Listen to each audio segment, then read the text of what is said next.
Bonjour à toutes et tous, je suis très heureux de vous retrouver dans cette nouvelle vidéo consacrée à Marvel. Mais avant d'entamer cette dernière, je voulais m'excuser auprès de vous.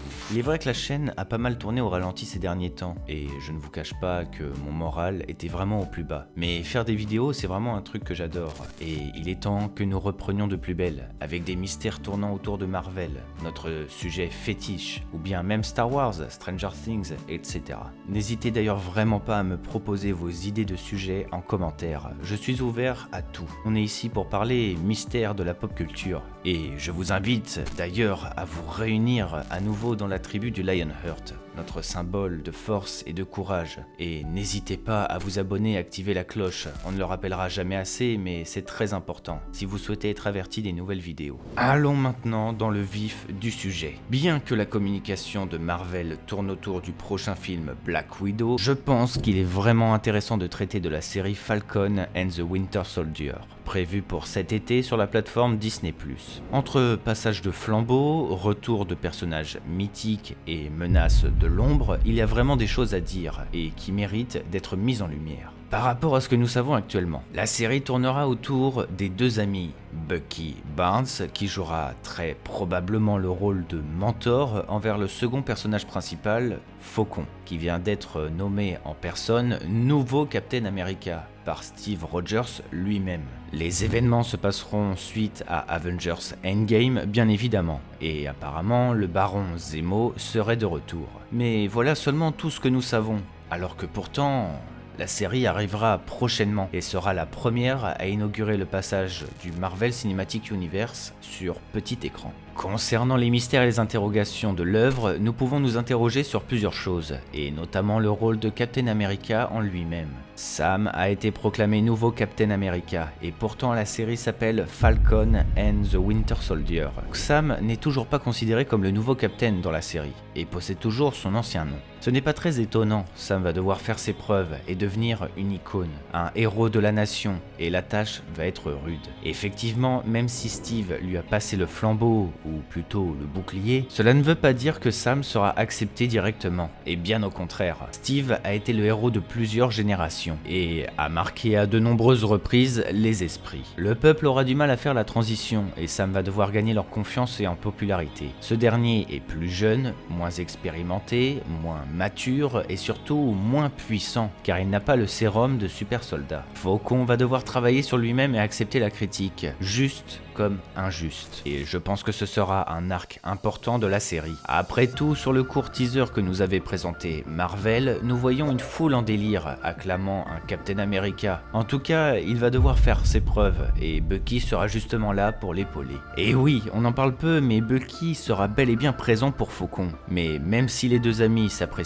beaucoup, le rôle de Bucky est avant tout d'accompagner le choix qu'a fait Steve, et de former le jeune Captain. Néanmoins, une deuxième raison a le mérite d'exister. Effectivement, les deux personnages pourraient être la poursuite du baron Zemo, d'après certaines rumeurs. Personnage qui s'est servi du soldat de l'hiver pour arriver à ses fins, lors des événements de Civil War. Connaissant la dangerosité du personnage, et notamment pour tout ce que ce dernier lui a fait, il est possible que Bucky souhaite tout simplement se venger de cet ancien ennemi. Et ce serait pourquoi il le traquerait, permettant à Faucon de se former dans cette quête. Mais le rôle du baron Zemo est vraiment le plus gros point d'interrogation de la série. Zemo sera de retour avec son accoutrement traditionnel des comics, genre son célèbre masque violet. Néanmoins, ce dernier a énormément été modifié par rapport aux comics. Par exemple, dans les comics, il existe deux barons connus, le père et le fils. Le père était actif durant toute la période de la Seconde Guerre mondiale et était un ennemi de Captain America, soit Steve Rogers. Mais avec le MCU, toute cette partie a été effacée, et Baron Zemo, fils, celui que nous connaissons, possède donc des intentions différentes, soit dans Civil War, venger sa famille morte durant les événements de la Sokovie, et non venger son père comme dans les comics. Grossièrement parlant, c'est ça.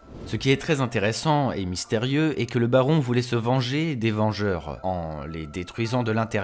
Vous vous souvenez de la célèbre scène où Tony découvre la vérité sur la mort de ses parents. Civil War aura définitivement brisé quelque chose entre le héros, et le baron a entre guillemets gagné. Au point même que, sa mission accomplie, ce dernier décide de sauter la vie. Mais T'Challa, alias le Black Panther, l'en empêchera. juste avant, s'étant défait de tous ses sentiments de trahison. Le mystère se retrouve donc ici. Le baron a voulu se suicider car sa mission était accomplie et n'avait plus de raison de vivre puisque c'était simplement pour venger sa famille. Bucky était un instrument pour justement confronter Steve et Tony. Néanmoins, à l'heure de Falcon and the Winter Soldier, Tony nous a maintenant quittés et Steve pareil, entre guillemets, au vu de comment le personnage a été traité dans Spider-Man Far From Home. Alors, le fait que Baron Zemo soit un ennemi de Bucky et de Sam me fait réellement douter, car techniquement, il n'a rien fait de spécial contre eux, et pourrait même peut-être, qui sait, s'allier à eux dans leur quête. Le problème étant que le Baron souhaitait se supprimer, alors pourquoi aujourd'hui sortir son masque et croquer à pleines dents le rôle de son personnage? Il est clair que la série ne tournera pas autour de gros super pouvoirs cosmiques en tout genre après les événements d'Endgame. Le MCU a besoin de se restabiliser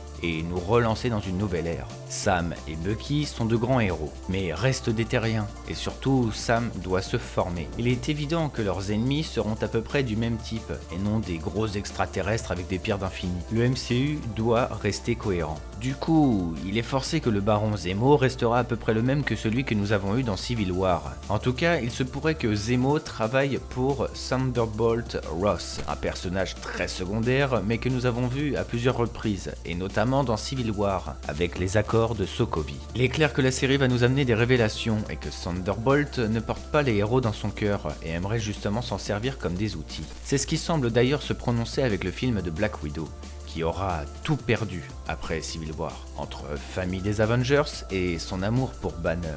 Thunderbolt va très certainement en profiter et il se pourrait que Zemo depuis le début agissait pour lui et se salisse les mains à sa place pour justement mettre en place les accords de Sokovie et avoir les pleins pouvoirs sur eux. Enfin, nous devons parler de Steve. Si Steve a réécrit l'histoire du MCU avec son voyage temporel, il se peut que ce dernier ait combattu Heinrich Zemo, le père, durant le moment où le premier Steve était congelé. C'est une idée qui est totalement farfelue et qui provient à 100% de moi. Mais si les scénaristes veulent vraiment intégrer le Baron Zemo des comics avec son masque, peut-être qu'un récit autour de Steve retourné dans le passé serait mis en lumière. Après tout, c'est compliqué de penser que Steve ait joué le mari modèle sans rien faire pendant plus de 70 ans, alors qu'il est un héros qui ne peut s'empêcher d'agir pour autrui. Et puis, Peggy a le même fonctionnement, donc c'est un petit peu étrange. Stop. Petite pause et petit disclaimer. Je sais que le père du Baron Zemo est mort pendant les événements de la Sokovie, mais Steve, en retournant dans le passé, a donc réécrit l'histoire en quelque sorte. Cela pourrait faire l'objet d'une prochaine vidéo, mais cela veut dire que quand le Steve originel est prisonnier de la glace, celui d'Endgame est en train de faire sa vie avec Peggy, et c'est à ce moment que l'histoire avec le père Heinrich Zemo a pu se faire, vu que normalement Steve est prisonnier de la glace. Enfin bref, ce n'est qu'une simple supposition, voire un peu folle. Retour à la vidéo. Mais je serais très content de revoir Steve. Ce dernier est toujours en vie après Endgame. Il est presque quasiment sûr que Sam et Bucky retourneront le voir à plusieurs reprises, comme un sage, leur permettant de trouver la voie, surtout pour Sam, qui va devoir faire ses preuves et prendre ses responsabilités en tant que capitaine. La prise du rôle sera très certainement la conclusion de la série d'ailleurs. Enfin voilà, merci à tous d'avoir regardé cette vidéo. Cela faisait un moment que je souhaitais reparler de Marvel et c'est loin d'être la dernière vidéo. Si ce que je viens de vous présenter vous a plu, n'hésitez pas à me soutenir avec un pouce bleu et aussi à vous abonner pour ne rien louper des prochaines vidéos. L'année 2020 ne fait que commencer et nous avons plein de mystères à traiter ensemble. Prenez soin de vos proches et restez bien chez vous au vu des circonstances actuelles. J'espère pouvoir vous divertir et vous faire réfléchir le temps du confinement. Que le Lionheart soit avec vous les amis, à très bientôt.